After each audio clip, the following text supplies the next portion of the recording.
Okay, before I ask Bob Devereux to bring our evening to a close, I just wanted to point out that this Bob D is not the only Bob D to have played in this room. If you look at this poster over here, there's Bob Dylan, and back in 1962, Martin McCarthy was running a folk club in this very room. Bob Dylan wandered in one night, and McCarthy said, "Would you like to sing something, Bob?" And Bob said, "Well, no, I've just come to listen." But obviously, as the evening wore on, and maybe Bob had a drink or two, I don't know, he did decide to sing a few songs. He can't be here tonight. Instead, we're still going to close the evening with the other very wonderful Bobby D, Bob Devereux. Yay!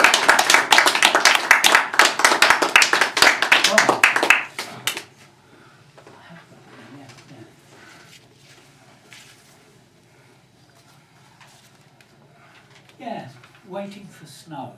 It's barely a poem yet, really, this. But I came up on the train today with a book of Sidney Graham's poetry because on the 28th of March we are making a programme celebrating the centenary of his birth at the Arts Club in St Ives. There's Penelope Shuttle and two other notable poets and a singer singing in Cornish and me and Adrian. And I've been wondering what to do and thinking that I should try and get under the skin of Sydney in a different way and maybe write something. So I brought the book with me as a starting point, and I opened it at a page, and the first line of the poem was, "Waiting for snow." I looked out at a few scattered rooks blown against the pewter sky. And I thought, that's magic. So I just carried on. And this is it. So it's only a description of coming up on the train, really. Waiting for snow, Sydney looked out at a few scattered rooks blown against the pewter sky. I also am expecting snow. It will be there at Paddington. London already wears a blanket. The train is slow. We are travelling on one engine. The journey time will be extended. At Plymouth, the regimented roofs are white. Fine flakes make slow descent in gentle dance. The branch line and all the branches of the trees are clad. But there's no snow at Exeter. We travel on beneath clear skies. It's spring and lambs play in the fields. But still, I'm waiting for snow.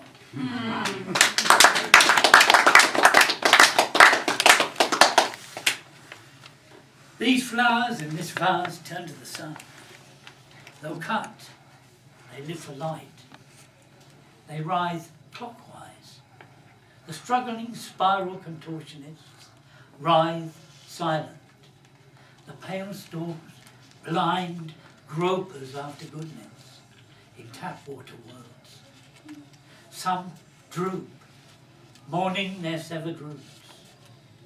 One by one, the beautiful petals fall. It is a slow, unnatural end. These same flowers, in this same vase, blaze colours, cannon and clash kaleidoscopes, explode rooms with rainbows, sing the song of the cornucopia, promise plenty, a rich harvest for men. These flowers leap from this vase into the arms of lovers who fly through casement windows without sound. Over the sills they're bound to spoon around beneath the stars, free in their love to leave the plain Jane world behind for the tame, sane, worldly blind, who never find a way beyond reality to dream. She is an orchard, pink and white, apple-breasted, a green virgin, a regular pippin to be picked, 17, and only been kissed. He is a proud dreamer who flies his hair like a flag. He rises as a poet should to such a girl. The violin man plays tunes from home to make love by. Go, mischief makers, match each other stride for stride, all the loving way into the starlit sky. Lie close and glimpse eternity. Leave only these flowers in this vase, in this room for me. No. Leave only these flowers for me. Please, leave these flowers for me.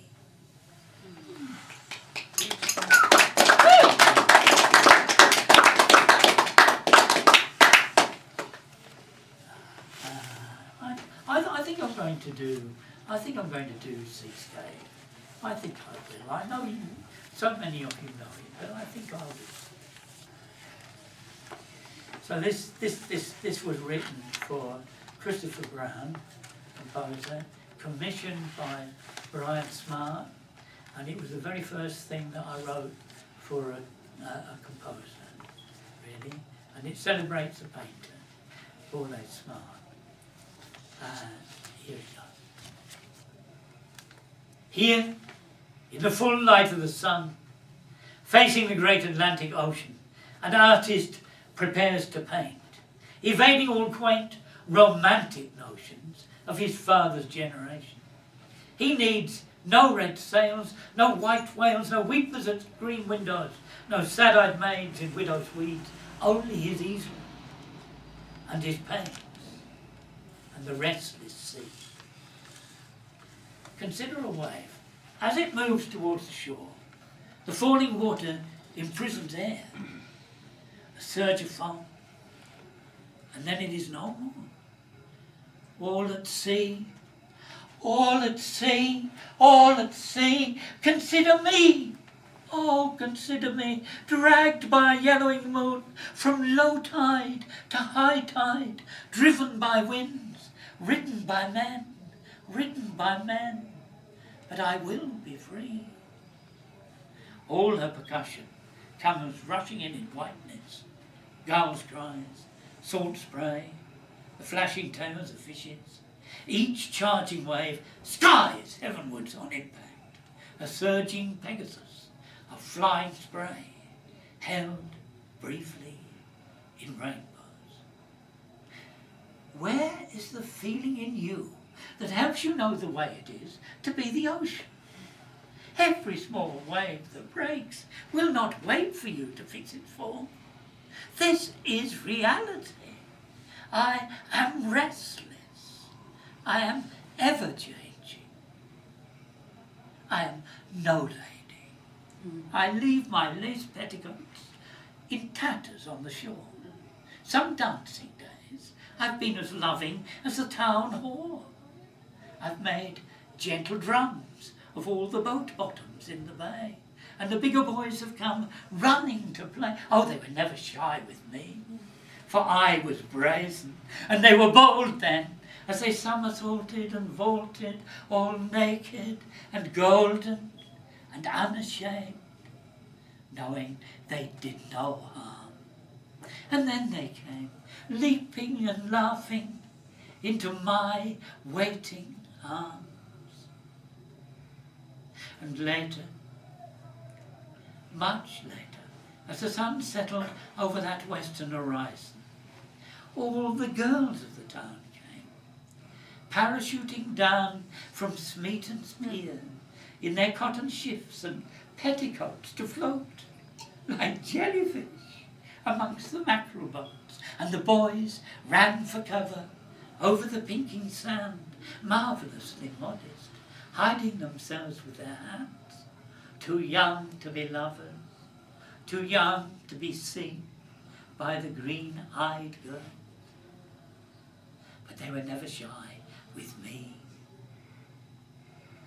She has drowned this town in tears, swept down upon it, screaming round chimneys, drummed up a storm, made battering rams of waves, torn out the eyes of houses, made widows out of wives, extraordinary orphans out of ordinary boys, men before time. Look at the graves, look at the graves. In storm and high wind they follow their calling, our boys.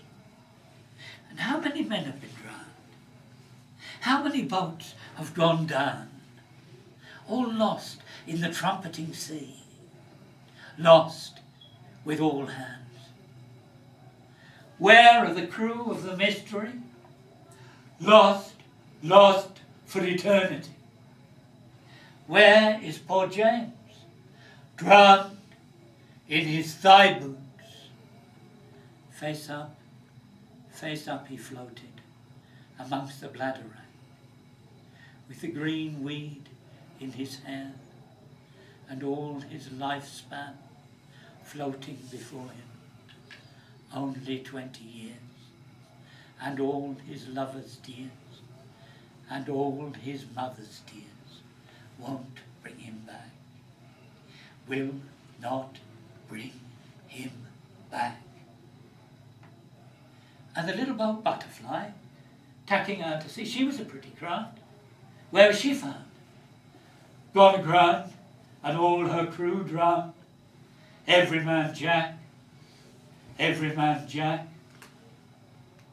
Each wave, the shadow of another wave, the shadow of a ghost that went before.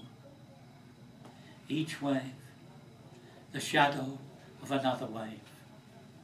Each wave, another shadow. I have drowned men. I have drowned men. Shh. Shh.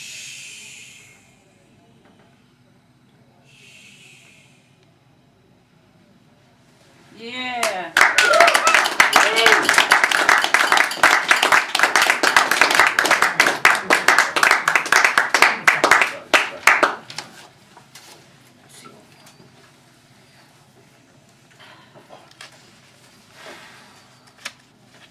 Caution. Listless voices steeped in mystery woo us with fatuous promises. The sea that scours this coast has scoured drowned sailors' bones.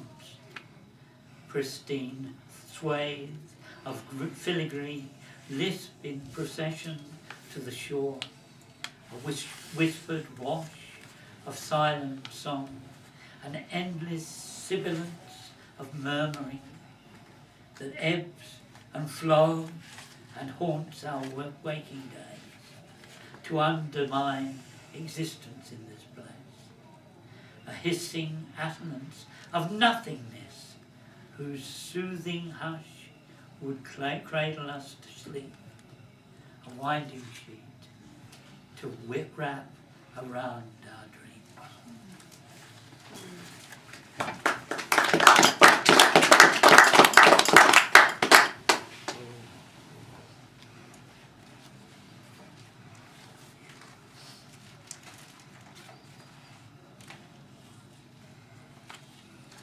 Oh yes, Muybridge. Let's finish with Muybridge. Edward Muybridge came to St Ives and demonstrated how the horse gallops in St Ives. Muybridge was the man who photographed, do you know? Yeah, and most of these people have heard me do this before. I think you might have done. I'm sorry about this, I'm repeating myself. But Muybridge showed how horses galloped anyhow, by taking these sequences of photographs. And then he developed it a bit a stage further by taking a glass disc and painstakingly painted the horses onto it, and then projecting a light through the disc as he hand cranked it, so that the first moving pictures on the wall were also Muybridge. And in in 1897, he'd come back to England. He lived in Kingston on Thames. He came back to England and he came down to St Ives and demonstrated this in the Arts Club where we have our readings. And that was the last time he ever did it, because that was the year that the silent movie hit the fairgrounds. Muybridge, the wizard of arrested motion, presents a horse, an equine beauty. See how it walks, ambles and trots. See how it canters and gallops, moving in time through space. Tripped threads have trapped the truth, conventions contradicted by the camera eye. The cycle of each movement is displayed with clarity in sequences of stills. A rhythmic reality replaces artist fantasy. The darkened room applauds the beauty of the presentation. Art flirts with science, where art and science meet. He's shown his audience the frozen moment, displayed its beauty. Now he'll resurrect the horse, reconstitute reality. The spinning disc will bridge the gap. Steady light projects a moving image.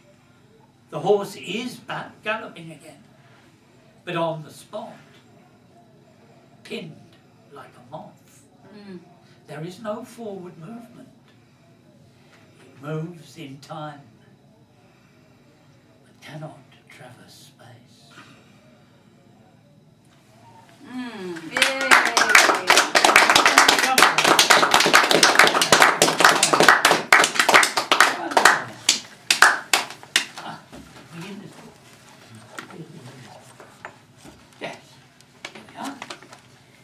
Yeah, a poem for St Cecilia's Day.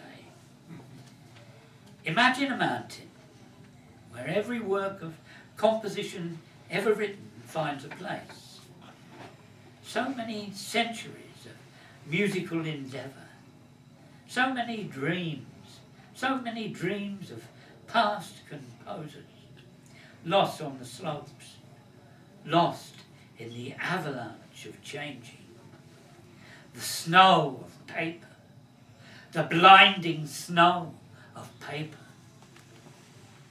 Sweet St Cecilia, these peaks are hard to climb, and every hour the snow gets deeper. The mountain's real enough. These dazzling peaks exist, and all that paper, that blinding snow of paper.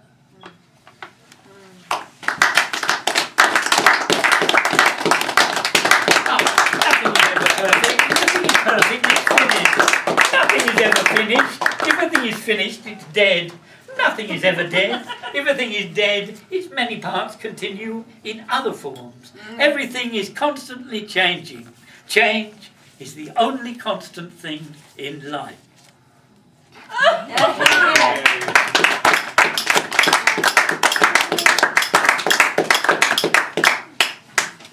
Well, eat your heart out, Bob Dylan. That was a fantastic Bob Devereux, and was it worth you coming up here, Bob? It certainly was. Oh, yes. Fantastic to get you up here, so really special reading. But also, I want to thank all the floor readers tonight: Patrick Cunane, Christopher Brimner, Rachel Wolfe, Camilla Reeve, Alison Trower, and P.R. Murray.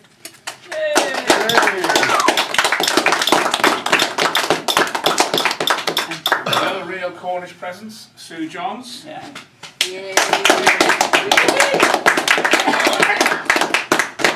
And once again for Bob Devereux.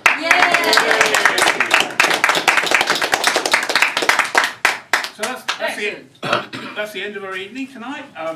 Still books on sale. We'll be back here on the 22nd of March. Camilla Reeve will be one of the readers. The bar is still open.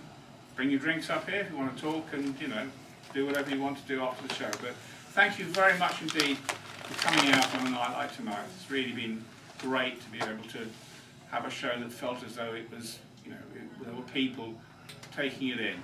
So thank you once again. Good night. Thank you. Thank you.